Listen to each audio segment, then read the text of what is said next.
Ministry, tukaba turi mu marushanwa yo gutora aba contestant bari mu marushanwa yo kuririmba.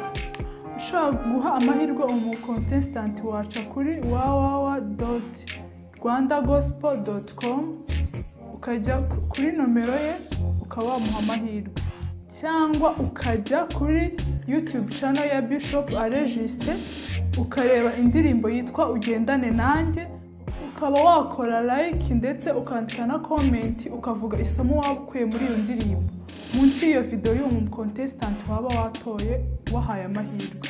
Turagutumiye kandi muri Alive and Shine Easter Gala Dinner izaba ku itariki 16 z'ukwa 4 2022 kuri Ahava River saa 10. Ahava River ikaba iherereye Kicukiro, bikaba bizatangira saa 10. Murakoze.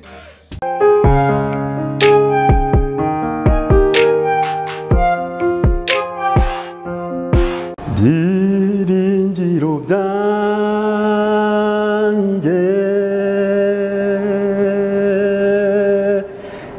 imbaraga zanjye ni Kristo Imana isumba byose, niwe nizera muri byose.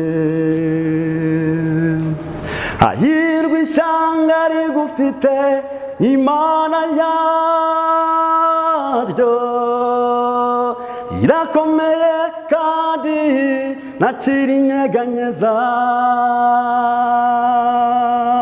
Wameze nk'umusozi Siyoni utabasha kunyeganyezwa, uhora uhamye iteka ryose.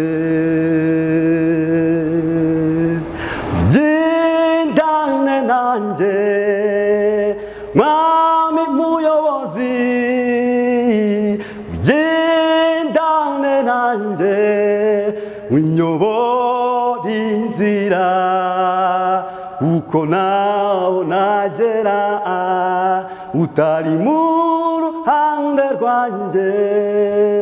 Ugendane nanjye Mwami muyobozi, ugendane nanjye Mwami muyobozi, ugendane nanjye unyobora inzira, kuko naho nagera utari mu ruhande rwanjye. Ugendane nanjye Mwami muyobozi. Haleluya. Amazina nitwa Mwizerwa Jean d'Amour, ni nomero 23